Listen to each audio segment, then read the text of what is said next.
Welcome, everyone. Thank you for joining us for today's webinar, hosted by the Organization Development and Change, Workforce Education and Development Program at Penn State. This is a monthly webinar series presented during your lunch hour. My name is Yuling Chang. I'm a PhD candidate in Workforce Education and Development Program at Penn State University. We also have Sakun Giri, who is the moderator for Q&A session. In terms of the interactive format for this webinar, please use the chat feature in the Zoom platform. If you have any questions about the presentation, please use the Q&A feature on Zoom. You can see the Q&A button at the bottom of the screen. The Q&A session will be at the end of the presentation. Our online Master of Professional Studies in Organization Development and Change are designed for professionals who need the skills and knowledge to effectively lead change in their organization. Furthermore, there is a PhD program in Workforce Education Development with a concentration in human resource development and organization development. Our program has created a continuous monthly webinar series with experts around the world. Today, we are presenting Global TeachAg Network, Preparing a Global Workforce, presented by Dr. Daniel Foster, Dr. Melanie Miller-Foster, and Dr. Laura Rice.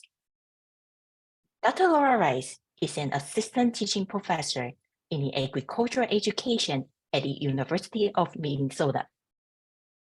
Dr. Rice's research addresses the increasing demand to improve post-secondary education and challenging educational researchers to identify the ways of thinking and practicing characteristics of particular disciplines and identify how students are supported in becoming participants of particular disciplinary community. Dr. Daniel Foster has a lifelong mission to serve as a positive change agent. He's driven to facilitating engaged scholarship that stimulates innovation, bridging industry, secondary, post-secondary, and community-centered learning in food, fiber, and natural resources. Dr. Melanie Miller-Foster currently serves as Associate Teaching Professor of International Agriculture in the Office of International Programs in the College of Agricultural Sciences at the Pennsylvania State University. In addition, she is the co-founder of the Global TeachAg Network in the Center for Professional Personnel Development for School-Based Agricultural Education. Now, without further ado, please join me in welcoming our speakers today.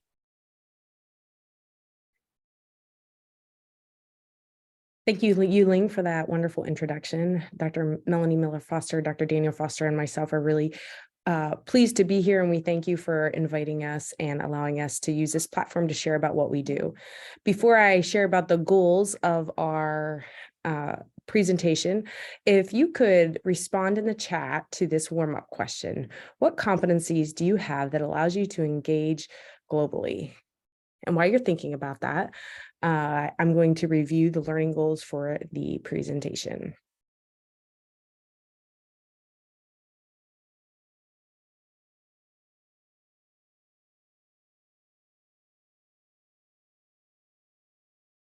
By the end of this presentation, we hope we answer the following 3 questions for you. Who is the Global TeachAg Network and what do we do? How is GTAN advancing the scholarship of teaching and learning? And how can you engage with GTAN? So as you finalize your few questions, finalize your answer to the warm-up question, I'm going to pass the mic over to Dr. Daniel Foster. Hello, everybody. I'm looking forward to this conversation with you today. It's exciting to think about how we actually implement the skills that we're talking about, assisting teachers and learners in developing in your current life. I thought it was important. I'm going to quickly click over to the chat because I kind of want to see what you're putting in there. Not so much yet. So I guess there's opportunities for y'all to share as you wish going forward. I wanted to ground us in a shared definition of global competency. And so the definition in front of you is from the Organization for Economic Cooperation and Development. and the program for international student assessment. Like, this is how they look at global competency, which it is a multidimensional construct that requires a combinations of knowledge, skills, and attitudes, of knowledge, skills, and dispositions. We understand that languaging as we look at workforce development and values to successfully be applied to global issues or intercultural situations. And while that's a good moving and driving definition of global competency that we can think about, we found that we need to dig a little bit deeper into specific domains in which to develop those knowledge, skills, and dispositions or attitudes. And so for the work that you're about to see presented, and for the work that we continue to assist educators of all contexts in any discipline, in any location around the world, in engaging their learners in, we need to find domains, and those domains are recognized perspectives. Can students recognize their own and others' perspectives? You need to know your own story and then begin to understand the story of others. Are students curious? Do they have a desire to investigate the world beyond their immediate environment? Seems simple and straightforward, doesn't it? But at certain points of our development, that's a task that's a little bit harder than we realize. After we talk about recognizing perspectives and investigating the worlds, have we built in the knowledge, skills, and dispositions to communicate ideas? Can you communicate your ideas effectively to diverse audiences? And then finally, and I admit one that I probably have a bias to, the domain of take action. Can students translate their ideas into appropriate action to improve conditions? We often talk and share and engage around the idea that global learning does not necessarily require a passport, that global learning can take place with local action. So together, an overriding ethos that we have in the work and the reason, a driving value, is that together we can go further. And to do so, we need to create an ecosystem to allow for the development of those goals, those skills to advance global competency through the 4 domains that we just mentioned. And that requires some intentionality, some dedication, some persistence, and some opening of doors. And from this comes the Global TeachAg Network. And I'm excited to let Melanie share with you about who we are and what we try to do. Thanks, Daniel. So I'm going to tackle that first learning goal. Who is the Global TeachAg Network and what do we do? So we have a pretty big vision to empower educators to connect learners to the world's most pressing issues. Wow, that's a big job. Especially since we don't necessarily have all of the solutions and know what that end product looks like.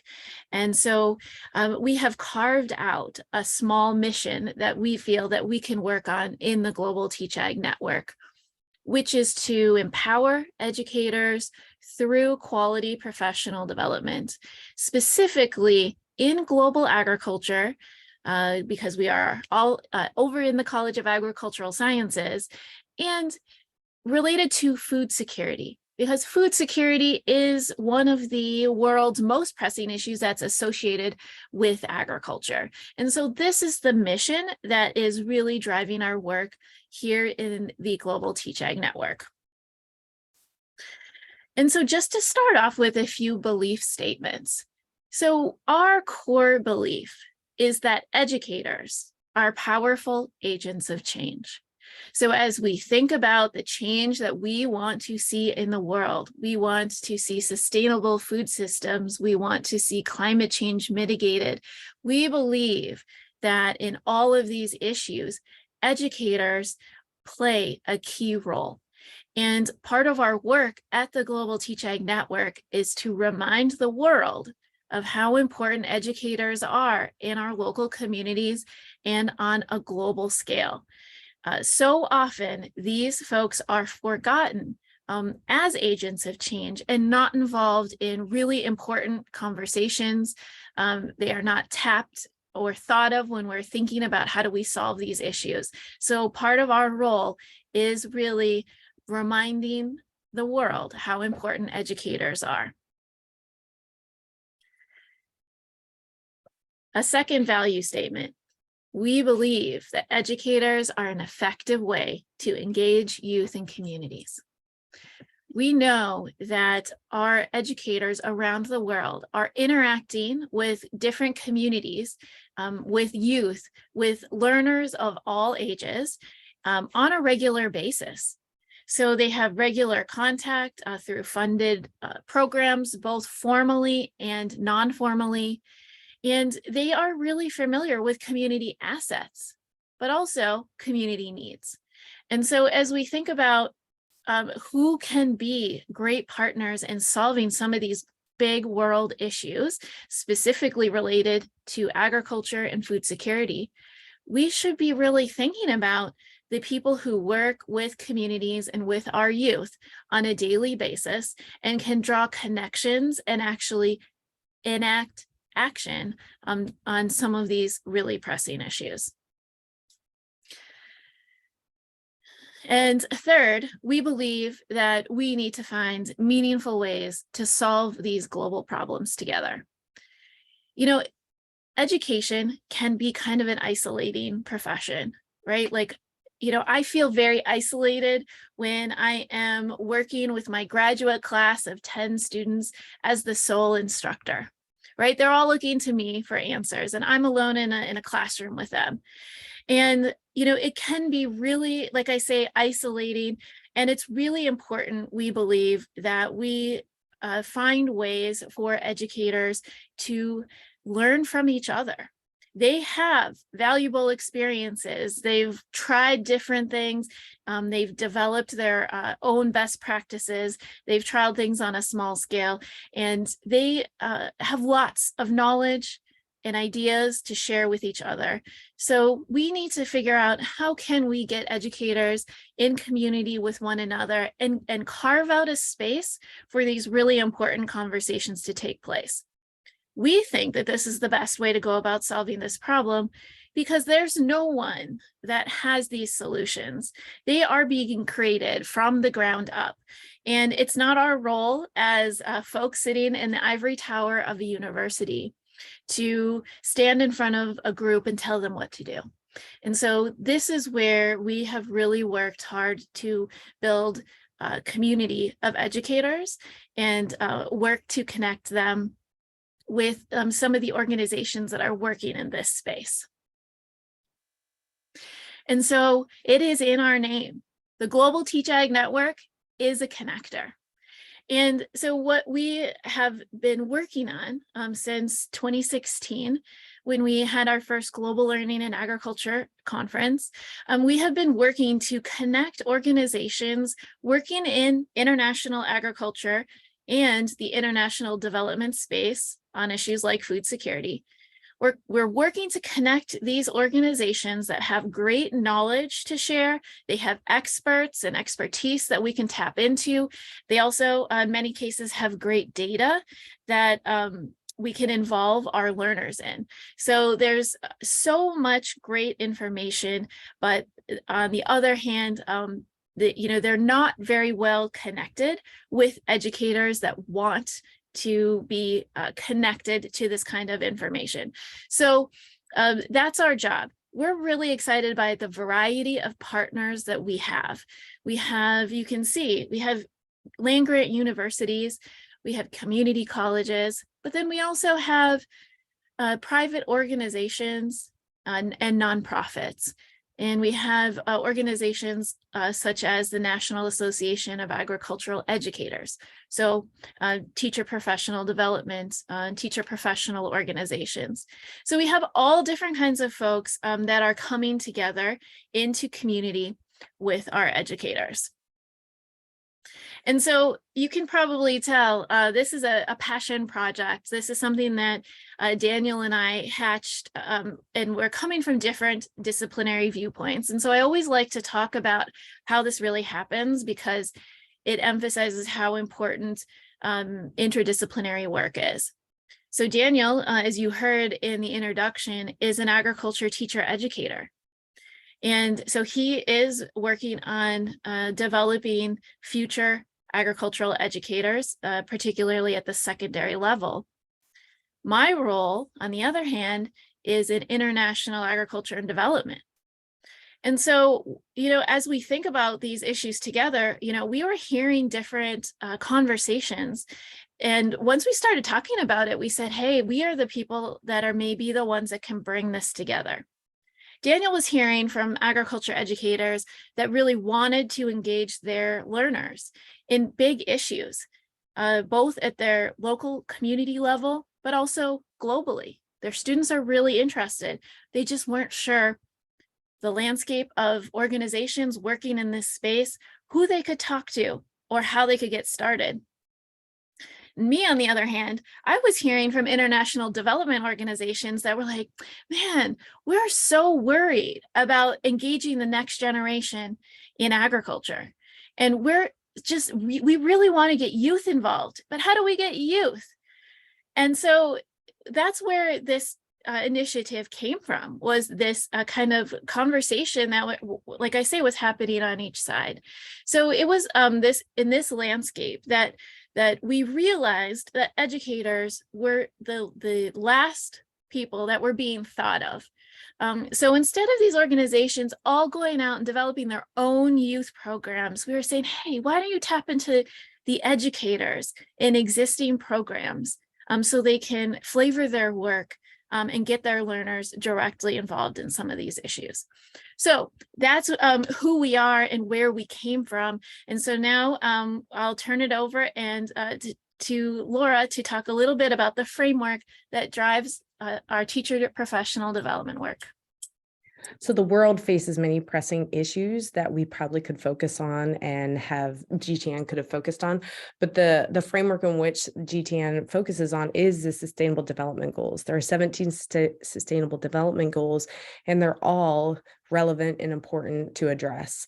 And oftentimes when you hear agriculture education, you may link the Sustainable Development Goal number 2, food zero hunger, specifically to agriculture, because it seems so directly aligned, right? We grow food and farmers and production and processing.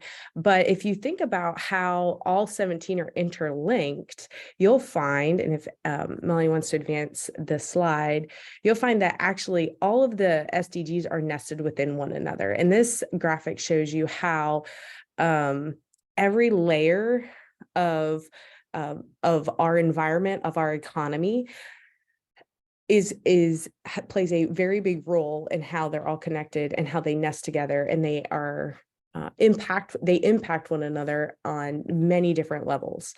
And in agriculture specifically, some work has been done by a group of researchers that have done the work to show how each Sustainable Development Goal on the next slide shows that they have there are specific ways in which agriculture is related to each Sustainable Development Goal. So as we focus in on agriculture educators and empowering them, we also can target any teacher anywhere and allow agriculture to be maybe the context in which that they teach one of these Sustainable Development Goals to help them advance the development of global competency in our students, and to allow them to recognize local issues that will have global impact, and they can take action on those issues.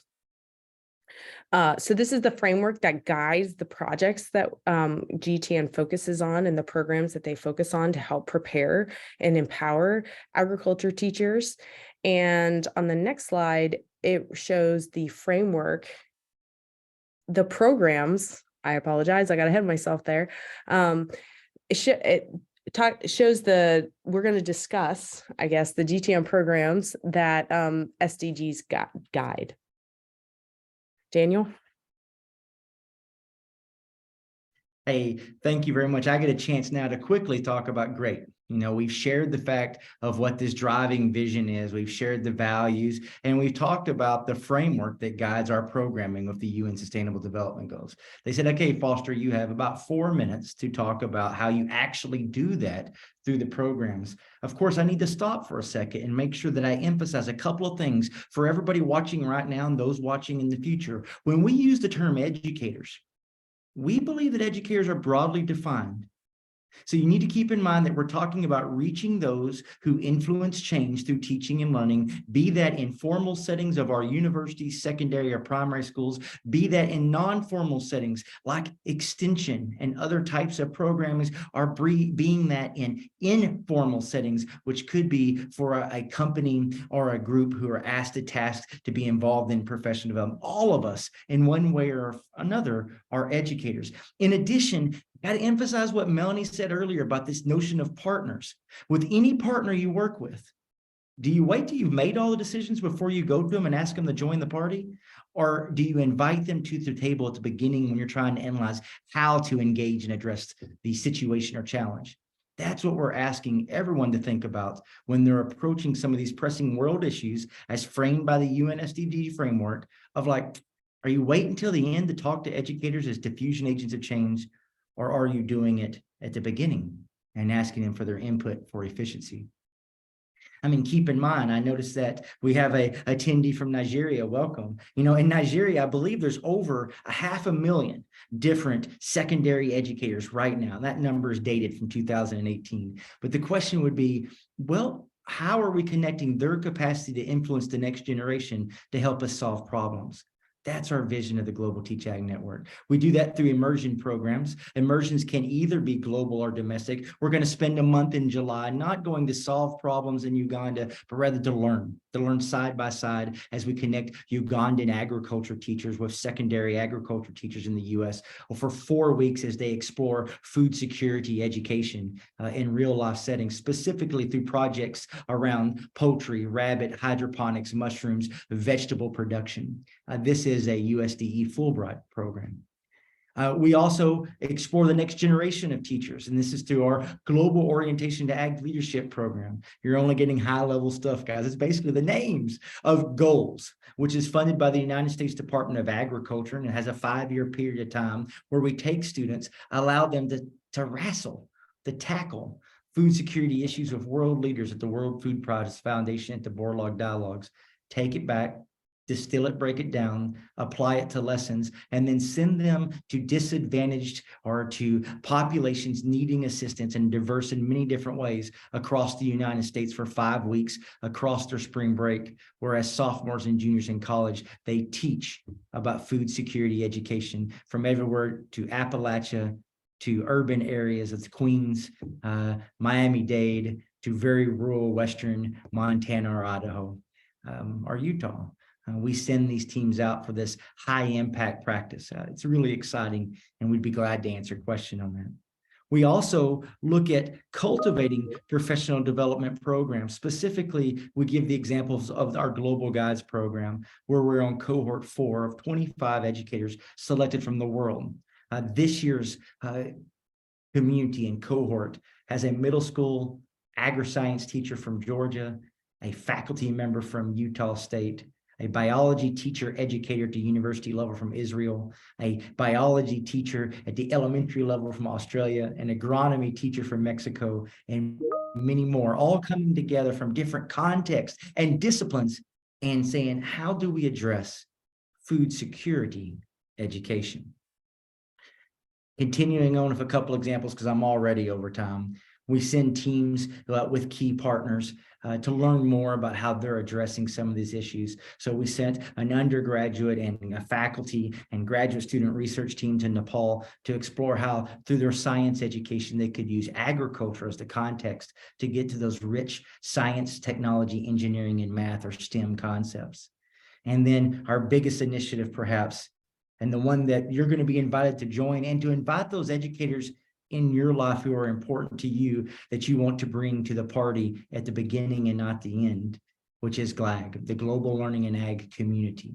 Last year, we had 1,200 educators from 46 countries and all 50 US states who joined into this year-round community, a sense of connection, belonging, and trust to talk about how they're addressing issues related to food, fiber, and natural resources. And then our 32 plus partners can more efficiently share back resources, support, and programming to them.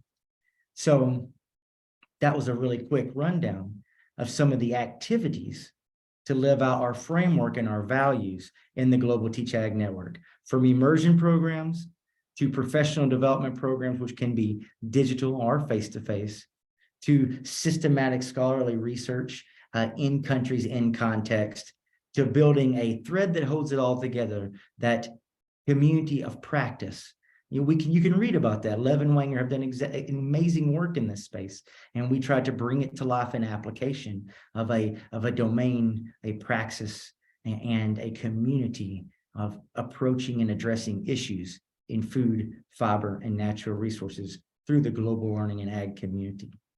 And so with that, I think I actually kept it pretty close to hitting the time markers that we're supposed to have as we try to achieve all three of our goals. And our next goal is, how are we actually advancing the scholarship of teaching and learning around and through these programs? And so Laura, who is our research and evaluation program manager for the Global TeachAg Network, is going to help describe to us those research priorities and the framework that we use to engage in that conversation. Thanks, Daniel. So as practitioners and scholars in institutions of higher education, we're tasked with providing new knowledge and new experiences to the foundation of knowledge that already exists. And so we are interested in looking specifically at these global communities of practice and how we can advance current practices or new practices to those that are also working in this arena, and through established frameworks that help us advance global competency, multicultural education, and sustainability education, which helps students learn how to think on with a global mindset. We can then advance pedagogical practices in the classroom. We can help empower teachers and increase their agency.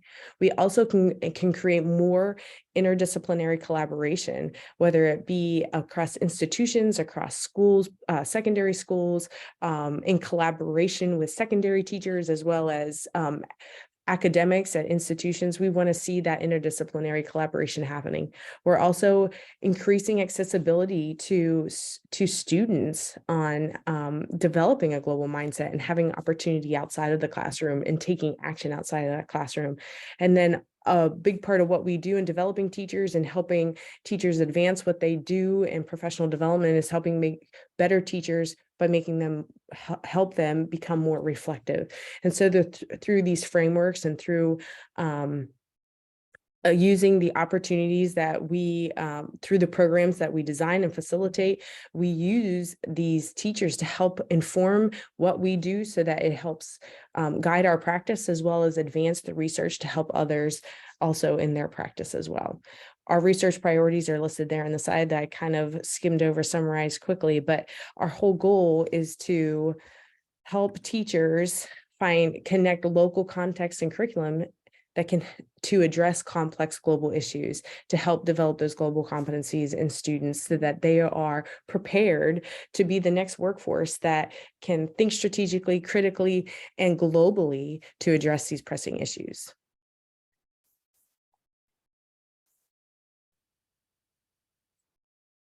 One of the most recent works of scholarship that we pushed out is some work centered around an immersion experience in Malaysia. And this was a partnership between 3 institutions, and it was a Fulbright Hays project. And Dr. Miller Foster and Dr. Foster spent time with teachers and pre-service and in-service teachers in Malaysia for an extended period of time. And it was helping them to learn, as Dr. Foster mentioned earlier, to learn and to gain knowledge and to see and experience other cultures and other educational systems. And from the work that was conducted and the research that was conducted, it's really important work, and we need to advance this because it's important not only for the students that are traveling to a country, those that are, studying abroad. It's also really impactful for the students of that host country to interact and engage with those traveling to a country, because they too have a substantial transformation and an eye-opening experience. And this research was done through journaling, and we did some content analysis, and we found that both populations of students from the US population of participants and the Malaysian participants all had a transformational experience that oftentimes centered around the same thing. And so we know this work is important, and that when global immersion experiences are carefully designed with intention, transformation occurs for all participants. So we're excited to see this work read by others and hopefully help advance the design and implementation of immersion experiences everywhere.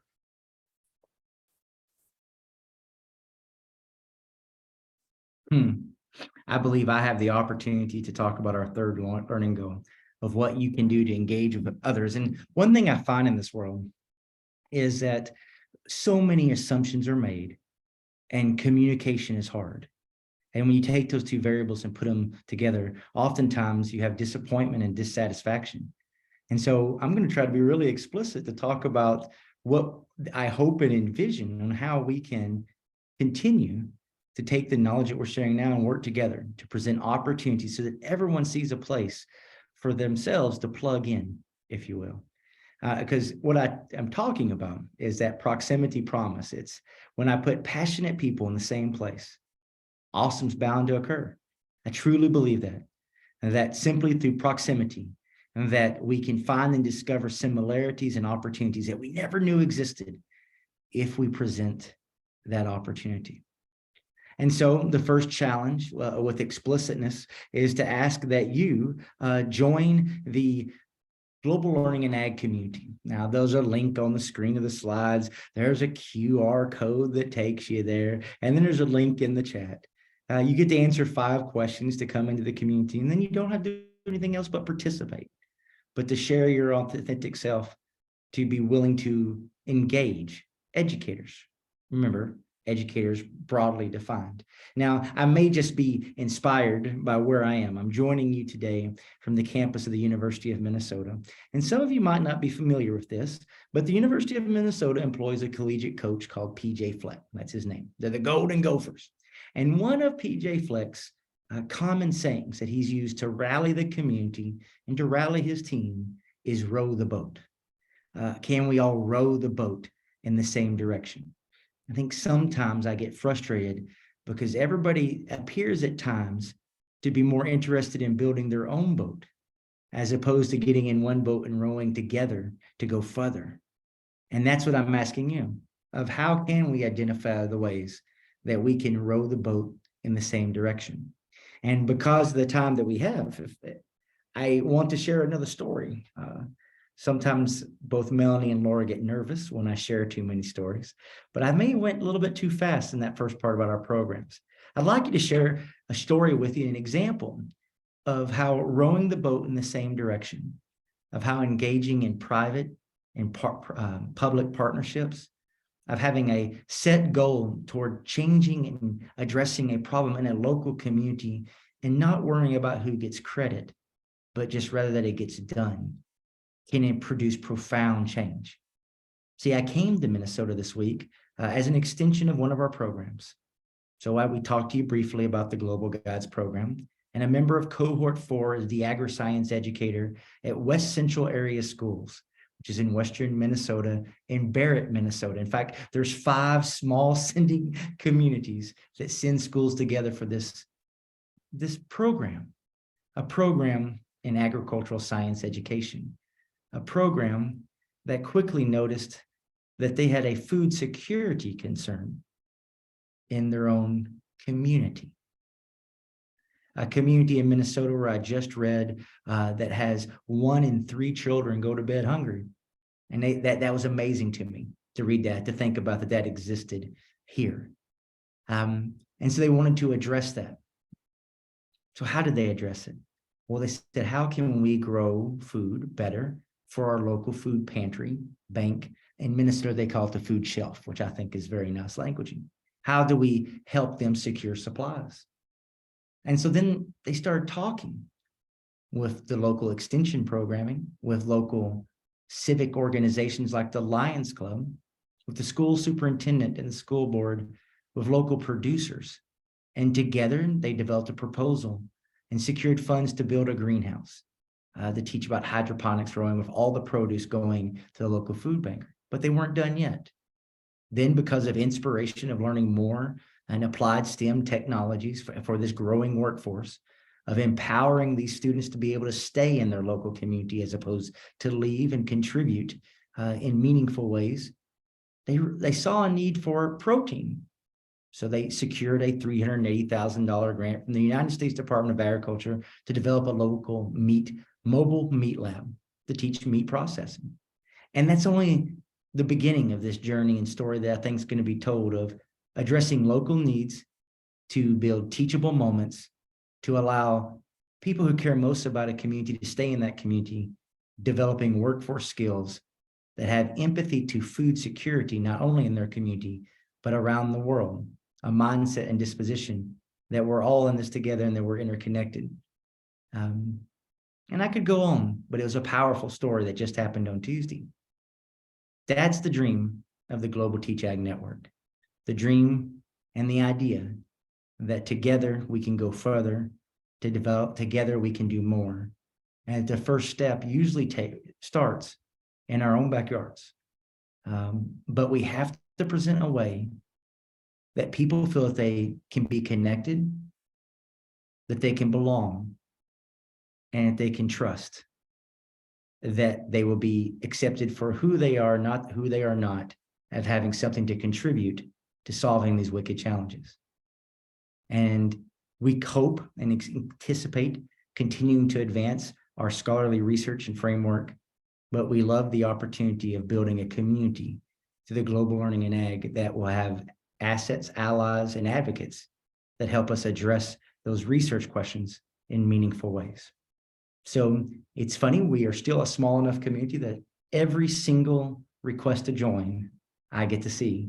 And I hope to see some of the names from this group join and perhaps invite their teachers and educators that they know into the space as well. Because passionate people in the same place can produce awesome. And that is the proximity promise. So join in our proximity. I can see that Sagun has shared several times that we're going to have a question and answer coming up shortly. I think that timing wise, we're close to that. I'm looking at my lesson plan, and I think that we're going to maybe start that just a touch early. Before we go to that Q&A session, I'm going to ask Melanie and Laura if there's any, I think we have time, if there was a story, an anecdote, or an idea that you wanted to share that we, in our haste, rushed through in the first 40 minutes. Thanks, Daniel. Yeah, so I think what is always interesting to me is that we talk about how we want to work with educators and empower educators. And it is so fascinating because very often we come to this point in a presentation and people are really excited by the work and they revert to talking about the learners, like the youth or the community members. And we're like, wait. Remember, we talk about educators. And I always think that is really interesting. It just underscores the point of how important this kind of work is that we're focused on educators with the hope of reaching youth and other community members down the line. But as we think about those important agents of change, it's at that educator level. And so, I know that that's kind of an interesting concept to think about. And to be honest, most of the time when we work with these international development organizations, when they think about that level, they're thinking about, we'll write a curriculum. And they just think that a well-equipped educator will appear out of the mist And so, we are just asking that folks think about, where do those educators come from? How are they prepared and developed? How are their skills refined? And of course, how can they look around themselves and think, in this community, these are the challenges, these are the resources, and this is what I can do with my learners to get them involved. So with that, I'm happy to turn it over to questions. And Laura, if you wanted to share any parting words as well. I just wanted to share that whether you may be in education or a teacher, whether or not, we're all concerned about filling the pipeline of the next workforce, right? We're constantly worrying about who's going to come and, continue carrying this torch through, whether we're in business or education or whatnot. But just kind of going back to what Melanie said, that educators touch the lives of the next workforce. And so they need to be equipped and have the competencies to turn around and then prepare the next wave of the workforce that's going to fill that pipeline. So it's important work. And I'm just so thankful that I get to work with Daniel and Melanie on this, because they're so passionate and it rubs off on you. So, but before we stop, and thank you, Melanie, it allows us, we do have a moment to be authentic of the challenges. I think one thing that we learn when we work in initiatives like this is that everybody shares the sunshine and the roses and not the warts and the bumps in the road. And so when you talk about money, how do we communicate to partners? Guys, I just want to underscore and highlight, it's a challenge to get people to think the long game, especially sometimes in private industry. Like, they want to talk directly about how quickly can we put students through a program and have them come into my workforce, as opposed to the vision of, if I invest in this educator, if I bring them in as a partner and have them develop, that I could have an exponential impact that doesn't last for one group of students, but rather for a decade or 2 decades of students, instead of one cohort of 25 students times 20. But sharing that and beginning and having the patience to see that play out, that is a challenge that we have when we talk with partners, that we're playing the long games and investing in the influencers, as opposed to the immediate turnaround of a short-term program that may not continue. Anyway, I think, Melanie, you made a good point there, and I just wanted to make sure we emphasized that we have had and we continue to have challenges of the reason and the importance of investing in the term of educators, and educators broadly defined, and that our strategy of investing in educators is not one of telling them what they need to do, but rather building a place in a community for them to share and engage and co-create the path that they need to run down for that ownership, because we are dealing with professionals and adult learners. And sometimes we forget that importance that Malcolm Knowles would teach us, that those adult learners have voice, choice, and autonomy in how they wish to develop, because they have that shared felt need. And so very frequently, and much to my frustration, I would see a common response to be, well, we'll just tell the teachers they need to teach this. Did you talk to them about it at the beginning? And how are you engaging and asking them what they need and want, as opposed to telling them what they should do? Some of those challenges. So anyway, I believe we are close to the questions. I saw one question come in from Ezekiel, and thanks, Ezekiel, talking to us about the career clusters in CTE. I think it's a fascinating conversation when we look at career and technical education, particularly in the United States. We've established career pathways, but sometimes, and that can be effective. So I'm not here it's easier to criticize and create. So I'm not here just to bang on the drum. But I do admit that it's almost liberating when we approach, rather from a discipline, we approach a topic.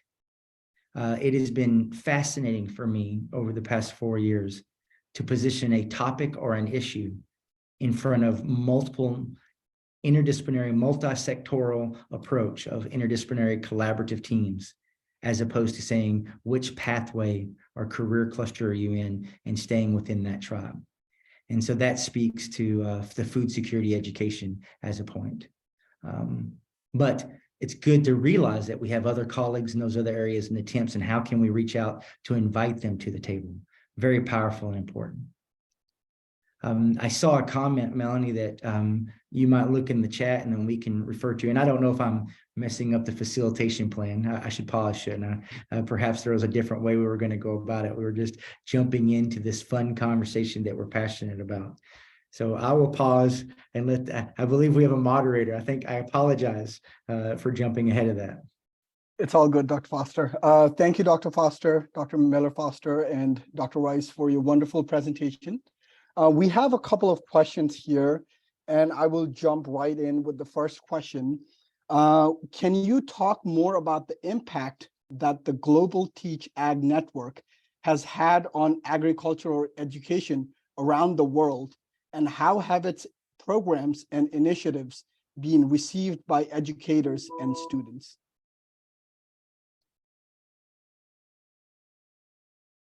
Great question. And I can tell you what we struggle with. And we struggle with the notion of how do you measure impact? Do you only count as impact those things that you can measure? Or is impact able to be defined in other ways? And for all of us in this work, and when I say this work, I typically mean education and career and technical education or workforce development. We recognize the thing that it can be very timely or time intensive and expensive to begin to try to measure impact. So when you are a startup, and that's what the Global TeachAg Network is, it's a startup mentality. You have to investigate where are you going to allocate your limited resources. Are you going to allocate it on being able to count and measure and show impact of what you do to pound your chest? Or are you going to allocate it toward delivering the programs? I'm afraid at this time, I am not impressed with myself on how I would quantify the impact of the Global TeachAg Network. We attempt to, at this point in time, if you were used to Kirkpatrick's model of evaluation, I believe that we're looking at the awareness stage, that people understand that we exist, and we sometimes measure that by scope. Other than that, I begin to lean on anecdotal evidence of what we've been told.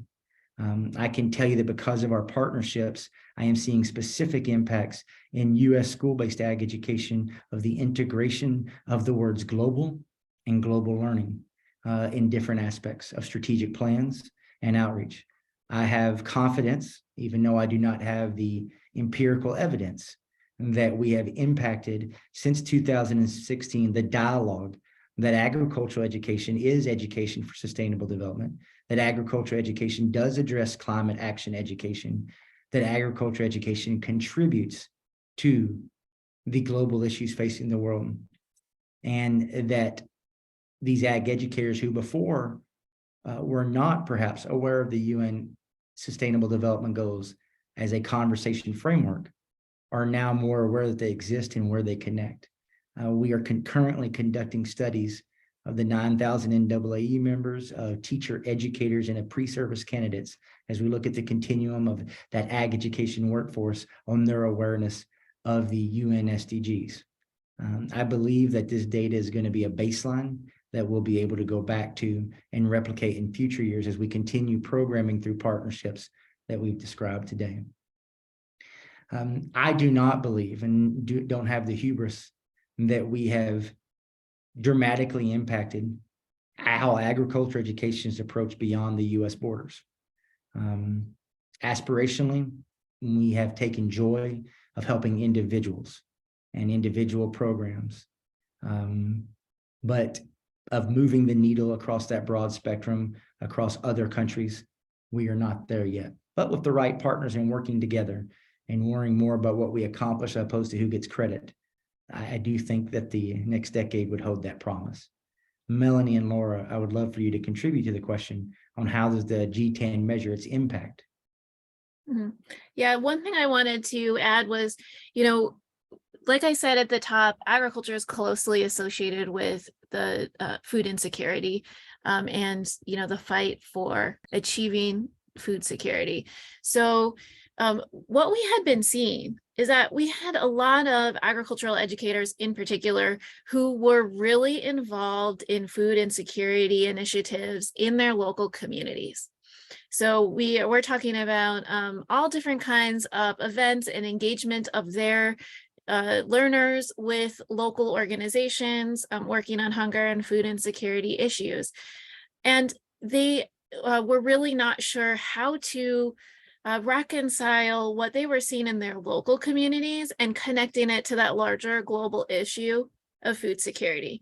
And what it really took was just, like Daniel said, that understanding of using a framework like the Sustainable Development Goals that shows this framework of issues that happen both at the local level, but also at the global level. And so they're able now, I think, to talk more articulately and succinctly about how the food insecurity that they see in their school or in their community, how that is can be compared and contrasted with what we're seeing with the conflict in Ukraine or the famine in Ethiopia.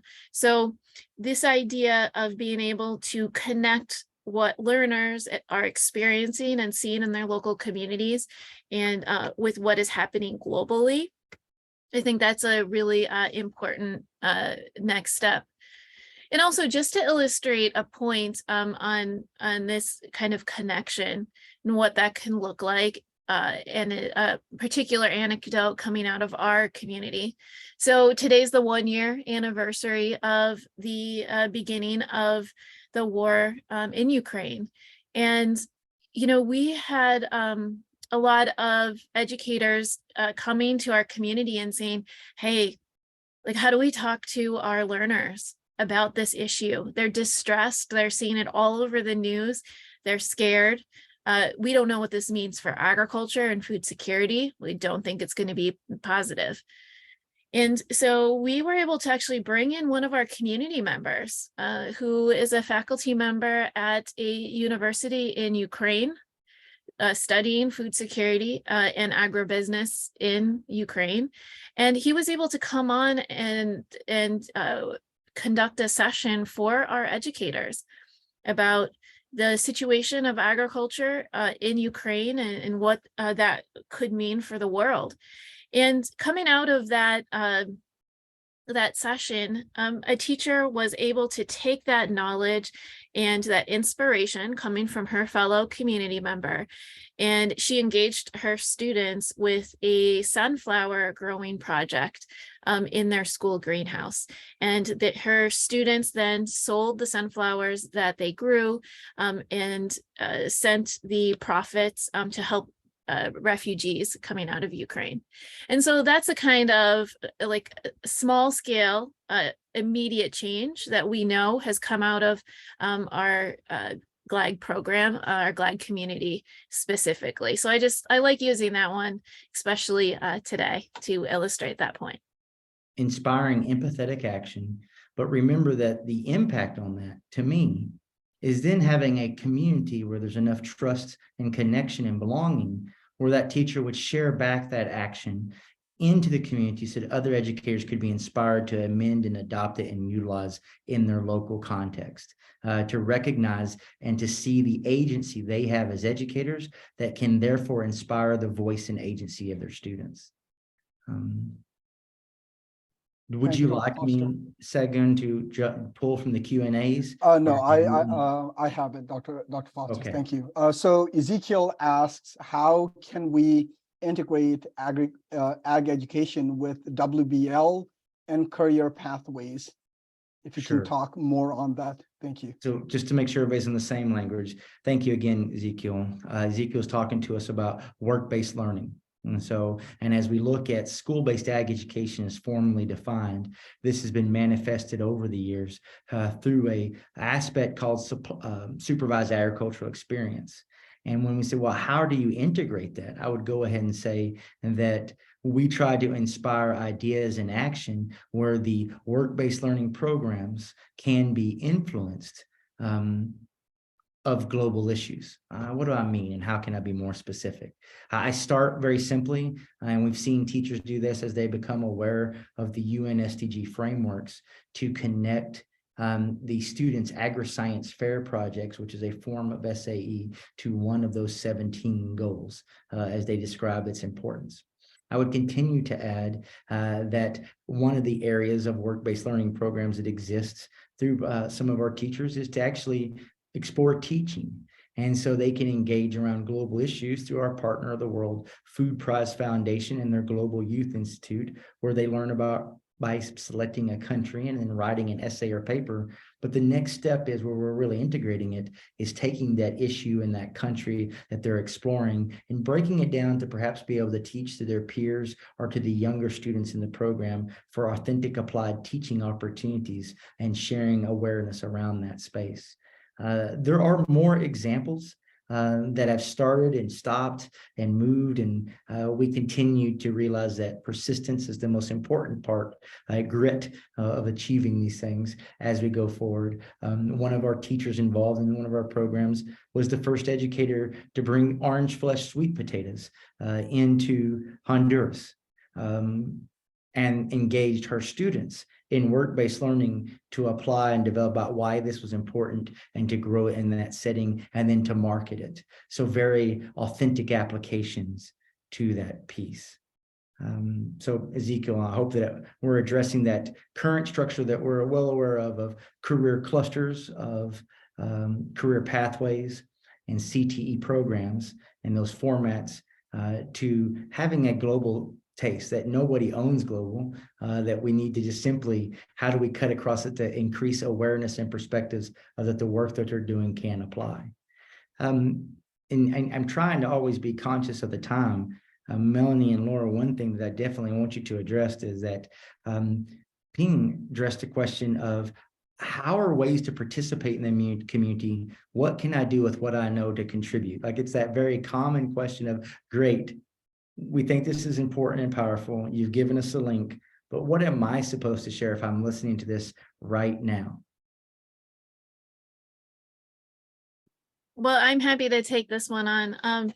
So, as we think about solving big global issues, we all have to think about how does our discipline connect to the issue of food insecurity? How does what we do, the skills we have, the thing that we are passionate about, whatever our jam is, right? How can we bring that to the fight? Everything is a tool. And I will tell you, some of our most active members of the community, we have a subgroup called GLAD Creates. And this is a group of educators who are looking at creative endeavors as a way to engage students and their heart and soul and their emotions around these big global issues.